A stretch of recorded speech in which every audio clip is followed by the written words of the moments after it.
நமச்சிவாய். உலகம் முழுவதும் வாழக்கூடிய நெக்ஸ்ட் ஜென் நேயர்கள் அனைவருக்கும் இனிய தமிழ் புத்தாண்டு நல்வாழ்த்துக்கள். நம்ம எல்லாரும் இங்கிலீஷ் புத்தாண்டு தான் நம்ம பெருசாக கொண்டாடுறோம் 2025 26ன்னு. பட்டு உண்மையிலேயே நமக்கு எது புது வருஷம்னா, இப்போ தெலுங்கர்களாக ஆந்திராவாக இருந்தால் அவங்க வருஷப்பிறப்பு, தெலுங்கு வருஷப்பிறப்பு. அது கன்னடமாக இருந்தால் அவங்களுக்கான வருஷப்பிறப்பு, மலையாளமாக இருந்தால் அவங்களுக்கான விஷு, அவங்களுக்கான வருஷப்பிறப்பு.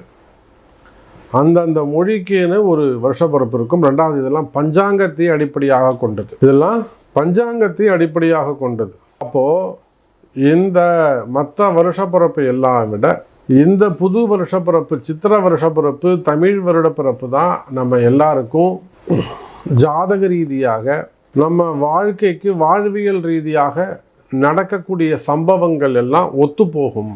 எப்படி தை பிறந்தா வழி பிறக்கும் அப்படின்னு சொல்கிறாங்களோ, அதே போல் சித்திரா பிறந்துச்சுன்னா சூரியன் உச்சம் பெறுவார். சித்திரை மாதத்தை ஏன் வருஷப்பிறப்பு அப்படின்னு கணக்கில் வச்சாங்க? ஆதித்யாதி நவக்கோள்களில் முதன்மையாக இருக்கக்கூடிய கிரகம் சூரியன். அந்த சூரியன் மேஷ ராசியில் உச்சம் பெறுகின்ற ஒரு மாதம் இந்த சித்திரை மாதம். அதனால தான் சித்திரை மாதத்தை வருஷப்பிறப்புன்னு வச்சாங்க. புரியுதுங்களா?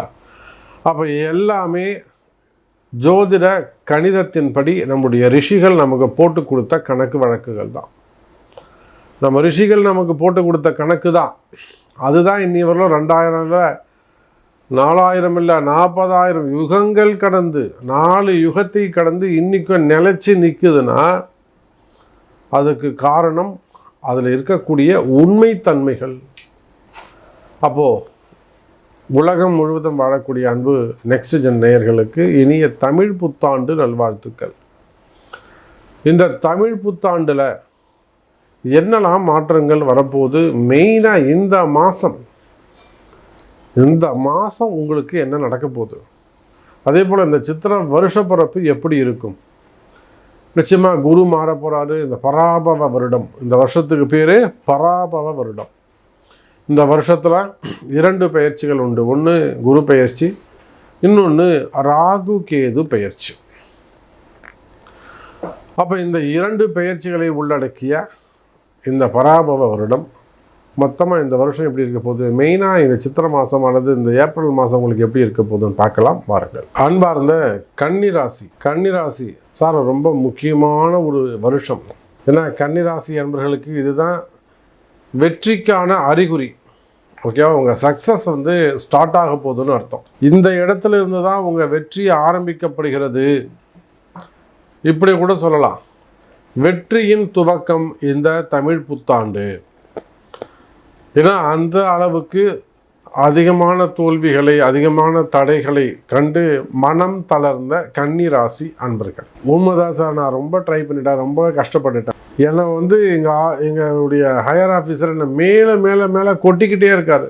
கொட்ட குனிஞ்சிக்கிட்டே இருக்கேன் சார். இப்போ தான் நிமிர்ந்து உட்காடுறேன், என்னடா பண்ணுறேன் அப்படின்னு கேட்டேன் சார். உடனே அவர் அடங்கிட்டார். அப்போ இது தெரியாமல் நம்ம இத்தனை நாளாக அடங்கி இருந்துட்டோமே அப்படின்னு கஷ்டப்பட்டேன் சார் அப்படிங்கிற மாதிரி. அப்போது கன்னிராசி என்பர்களே, எதிரிகளால் உங்கள் வாழ்க்கை தடைபடுகிறதா? உங்கள் வளர்ச்சி. நிறைய கன்னிராசி அன்பர்கள் கேட்பதுண்டு, குறிப்பிட்ட ஒரு எதிரியால், உங்கள் ஹையர் ஆஃபீஸராக இருக்கலாம், மேலதிகாரியாக இருக்கலாம், கூட வேலை செய்யக்கூடியவங்களாக இருக்கலாம், குடும்ப பெண்களாக இருக்கலாம், கூட இருக்கக்கூடியவங்களாக இருக்கலாம், உறவு முறைகளால் இருக்கலாம். இவங்களால நம்ம லைஃப் வீணாக போச்சு. அந்த காலங்களை, அந்த வளர்ச்சியை இவங்க திருப்பி தர முடியுமா? கடவுளே இவங்களால திருப்பி தர முடியும். எப்படி நீங்கள் அனுமதிச்சிங்க? கடவுள்கிட்ட போய் சண்டை போடுறது. ஏன் இப்படி நடந்தது? எனக்கு மட்டும் ஏன் இப்படி நடந்தது? நான் என்ன தப்பு பண்ணேன்? கடவுள்கிட்ட போய் சண்டை போடுறது. அப்போ அந்த அளவுக்கு நேர்மையாக செயல்படக்கூடிய, மனசாட்சியோடு செயல்படக்கூடிய கன்னிராசி அன்பர்களே, அதுதான் நான் சொல்லுவேன். இந்த கன்னிராசி அன்பர்களே, நல்லவனாக இருந்தால் மட்டும் போகாது, வல்லவனாக இருந்தால் மட்டும் போகாது, அதிகாரம் வேண்டும், அதிர்ஷ்டம் வேண்டும். நீங்கள் நல்லவனாக இருந்து புண்ணியம் கிடையாது, பணக்காரனாக இருந்து புண்ணியம் கிடையாது, யோகியனா வீரனாக இருந்து புண்ணியம் கிடையாது. எது வேணும் உங்களுக்கு? ஒன்று அதிகாரம், இன்னொன்று அதிர்ஷ்டம். இந்த 2ம் இருந்தால் தான் மற்றது எது இருந்தாலும் நீங்கள் அனுபவிக்க முடியும். பதவியிலிருந்து, பட்டத்திலிருந்து, பேர் புகழிலிருந்து, உடம்புல இருந்து அனுபவிக்கணும்னா ஒன்று அதிகாரம் வேணும், இன்னொன்று அதிர்ஷ்டம். அப்போ இந்த அதிகாரமும் அதிர்ஷ்டமும் இல்லாமல் அவதிப்பட்ட கன்னிராசி, கவலை வேண்டாம். இந்த தமிழ் புத்தாண்டிலிருந்து இந்த அதிகாரமும் இந்த அதிர்ஷ்டமும் உங்களுக்கு உண்டு. கண்டிப்பாக ஏப்ரல் 18ஆம் தேதிக்கு பிறகு கிடுகிடுன்னு ஒரு நல்ல வளர்ச்சி உங்களுக்கு காத்திருக்கு. எக்கச்சக்கமான ஒரு உயர்ந்த நிலைக்கு நீங்கள் வரப்போறீங்க.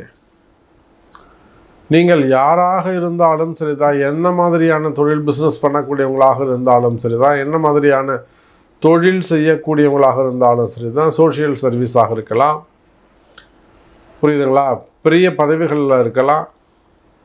மெயினாக பதவி போட்டிகள் இருக்குமே, ஆனால் பதவி போட்டிகள், அதனால் வந்த போட்டி பொறாமைகள், அரசியல் காழ்ப்புணர்ச்சிகள், அதில் வந்த போட்டி பொறாமைகள், எதிரிகளால் வந்த தொந்தரவுகள், வேலை செய்கிற இடத்துல, தொழில் செய்கிற இடத்துல எங்கெல்லாம் வந்த பிரச்சனைகள். அப்போ இந்த மாதிரியான பிரச்சனைகள் இருக்குமே, ஆனால் கவலை வேண்டாம் கன்னிராசி என்பர்களே.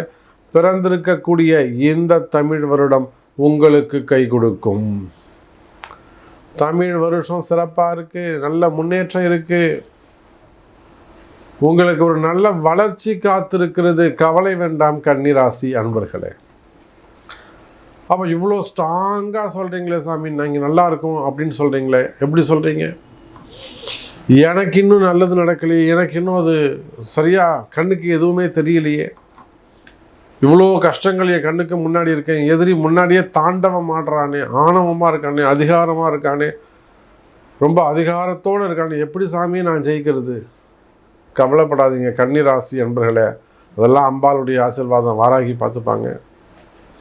உங்கள் எதிரி எவ்வளவு கடுமையாக மோசமானவனாக இருந்தாலும், ஆணோ பெண்ணோ, வாராகி இருக்காங்க, ஒரே ஒரு வாராகி பூஜை காணாமல் போயிடுவாங்க. அப்போ வெற்றி நிச்சயம். கவலை வேண்டாம் கன்னிராசி அன்பர்களே.